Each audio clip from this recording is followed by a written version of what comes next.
What's up, guys? It is Seven the Jester, and I can't believe I'm saying this, but before the end of our second month, we have crossed over 100 subscribers, and I can't thank you guys enough for that. So, we're going to do some things now. First, I'm going to do a tutorial for the SpongeBall routines that I've done in my last two videos, because those were my most popular videos by far, and a lot of folks want to know how it was done. And I have no problem teaching any of the tricks that are publicly available. You guys know that. In addition to that, I'm also going to do some giveaways for my subscribers, just as a way to say thank you. As you guys know, I'm doing all of this for charity, so I make my own gaffes and my own gimmicks. But because I can't repeat any of my tricks, once I've used them, I can't reuse most of them. So I have no need to keep them. So I'm going to start giving those away. I'll probably be doing this once a month at least, giving away gimmicks and gaffes that I've already used. And once I'm done with this tutorial, I'll get into exactly the ones that I'm going to give away this time around and how you can win. But first, we will get into this SpongeBall routine. And first and foremost, there are 4 balls, not 3. That's important. And the first routine I did is a classic that pretty much every magician knows. It's 2 in the hand, 1 in the pocket. You start with a sponge ball palmed. You can palm it in finger palm between your palm and your middle 2 fingers, or your bottom 2 fingers. And I've mentioned this before, I usually use my bottom 2 fingers because then I can put my middle finger on top of it. So if I flash a little bit, you can't really see it. And then there's also thumb palm, which is a very common position for me. But the way this one starts is you have 1 ball in finger palm in your right hand. And you come to the table and you say, I'm going to show you something with these balls. I'm going to take 2 of them. You grab the 2 on the right, you pick up 1, add the ball in your palm to it, put it in your hand. Pick up another, put it in your hand. 2 in the hand. Take the last one, put it in the pocket. When your hand goes in the pocket, this ball immediately goes into palm. You never leave it in the pocket. But now you've got 3 balls here. And you do the same thing again. No, wait, that's not right. It's the 2 on the left. Add this ball that go in the hand. The 1 on the right goes in the pocket. Finger palm. No, wait, that's not it either. It's the 2 on the right, add this ball, that go in the hand. The 1 on the left goes in the pocket, finger palm. You do that 3 or 4 times. Don't do it for a half an hour, it'll get old. But 3 or 4 times is about right. And then the last time, you say, here's what it is. It's the 2 on the right that go in the hand. And the 1 on the left goes in the pocket. You actually put that ball in your pocket. Your hand comes back out empty. You do it the last time. I know. It's these 2 that go in the hand. And this one goes in the pocket. You have all 3. Because when you put it in your hand the last time, you're not actually putting it in your hand. That's a retention vanish. There's a couple ways to do that. One way is to grab the ball like this near the back. Put it as far into your hand as you can get it comfortably, but close to the fingers, so that as soon as you start to close your hand, the ball is gone. It can no longer be seen. As soon as your fingers remove the ball from view, extend these fingers and pull it into palm. And make sure you leave these fingers there so that it looks like you're actually placing it. So that's like that. The retention vanish that I prefer is the one that you just saw me do here. Because to me, it looks and feels more natural. What you're mimicking is this motion. But in doing that, your hand goes exactly where it needs to go to put this ball into thumb palm. So what you're doing is instead of pushing down on the ball, you're pushing past the ball. When your hand gets down here, just close a little bit as you slide away. And it pretty much automatically goes into thumb palm. It's actually kind of hard not to do if you push past the ball. You just have to make sure that the back of your hand stays toward the camera. So on the last one, say these two go in the hand. And this one goes in the pocket. Now you have all three. And then it's just, never mind. It's a dumb trick anyway. That's the whole routine. The only thing you need to be able to do is a false placement and a finger palm.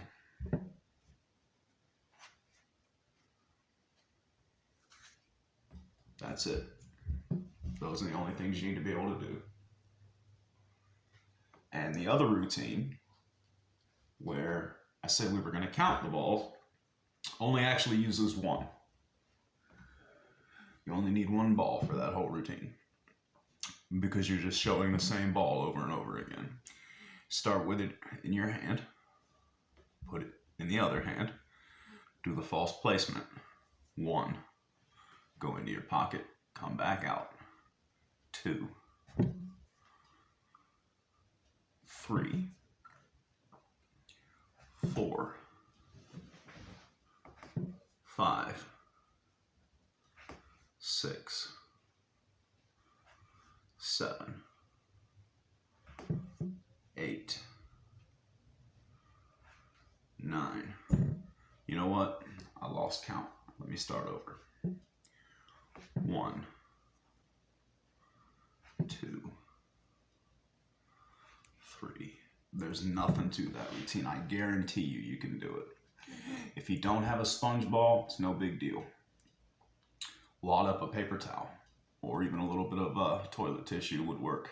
Just wad it up in a ball, and it'll behave exactly the same way as a sponge ball. And I mentioned this in the last tutorial I did for sponge balls, but my favorite thing to do with sponge balls is to have a spectator. And you say, listen, we're going to put one of these in my hand and one in your hand. Watch. Retain this one. Pick this one up. Take them both. Squeeze them together. Put them both in your spectator's hand. And then you close their hand around it. Then count to 3 and you both open your hands. And when they have both balls and I don't have any, I like to say, how'd you do that? Like it was them that did the magic. It's just a fun little touch that I like. But that's it. Those sponge ball routines are pretty much the easiest thing I know how to do. But they were by far the most popular. So there they are. And I guess I'll do some more sponge ball routines since you guys enjoy those so much. There will be more coming. Now, as for the giveaways, I have, let's see here.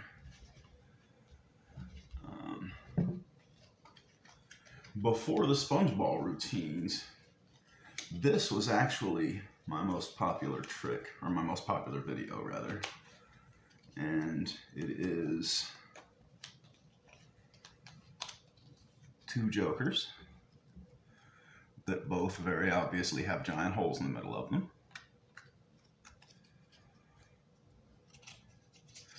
And then from between those 2 jokers, you are able to produce a King of Hearts. So that's one that I will be giving away.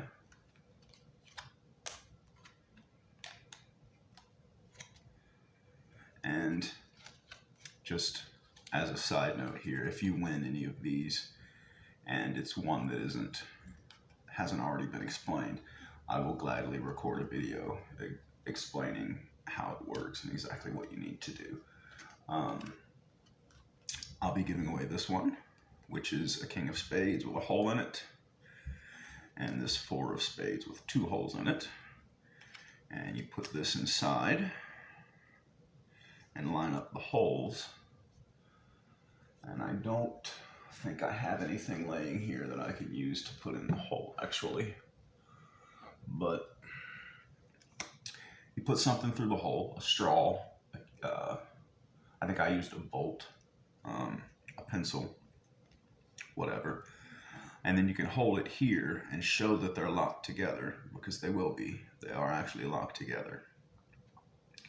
But then once they're locked together, you'll still be able to slide this king to the side,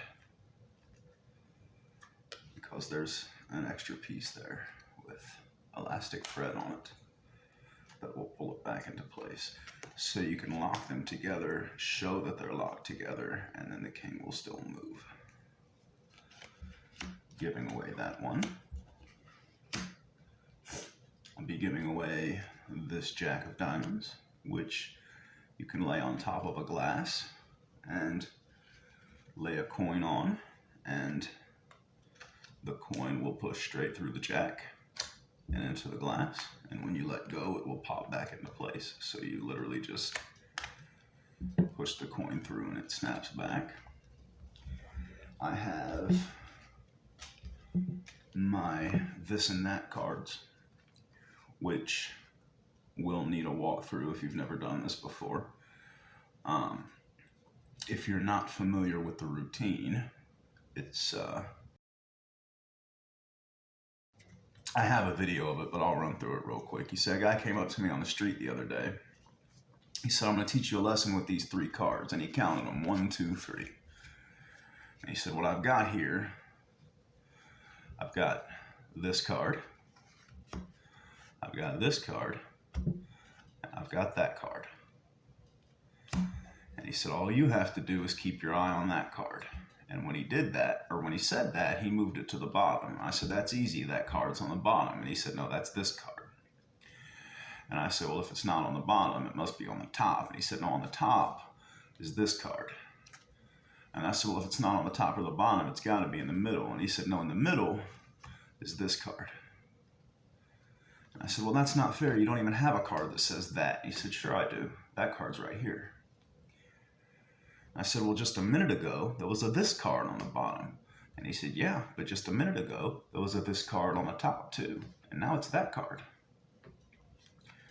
I said, well, now you've got 2 of that card. And he said, no, actually, I've got 3, because this one in the middle is that card. And I said, well, now you don't have one that says this. And he said, sure I do. I have this card, I have this card, and I have this card. And I said, well, you're obviously cheating somehow. And he said, I know, that's the lesson I'm trying to teach you. You can't win. Sometimes in life you get a little bit of this, and sometimes you get a little bit of that, but you'll find you never do get much of the other. So I'll be giving those away along with the tutorial. And then I don't actually have them laying here, but I will be giving away the set of double back and double face cards that I used for my prediction inside the bag, which I actually have to make a new set of those because the old ones were not in great shape. But I'll be giving all of those away, and then I think I might also give away one of the gimmicks that allows me to float rubber bands and the pin and all of the things that I have levitated so far. But the way that I'm going to do that is I'm going to leave this running for a week, and anyone who watches this video and wants to win, all you have to do is subscribe to the channel and leave a comment on this video saying that you would like to enter to win. And I don't, let's see, I have 1, 2, 3, 4, 5 with the levitation, 6 with the double. So there's 6 tricks I'm giving away. We'll pick 3 winners, and we'll give 2 tricks to each of them. And again, as the channel goes on, there will be more gimmicks and gaffs that I can't use. So I'll be doing this at least once a month. We'll be doing a giveaway. And also, as one final note before I end the video, I've decided to start a magic class, I guess you could call it. I'm going to do a series of videos starting at the very, very beginning, the most basic stuff. Probably be focusing mostly on card magic, but I will include some sponge ball stuff and some thumb tip stuff. But I'm just going to start at the very beginning and just focus on what beginners need to learn first and the most important things to build your foundation. And then from there, we'll branch out into some more difficult things. But yeah, I'm going to start a series of videos just for people who are brand new to Magic at the very beginning. And I'll be doing at least 2 or 3 of those videos a week to help you guys learn some stuff. And I'll be teaching just techniques and methods, and I'll also be teaching actual tricks and routines. So if you're interested in that, like I said, please subscribe, stick around, and again, thank you very much for helping me get to 100 subscribers in under 2 months. I really appreciate that, and like I said, it's all in the name of charity. So if we pull together, I honestly believe we can raise some money this year for the Trevor Project, which is the idea here. That's why I'm doing a trick a day for a year, to raise money for charity. So once again, thanks for watching. I appreciate you guys. I love each and every one of you. Please try to love each other. Thanks for playing along.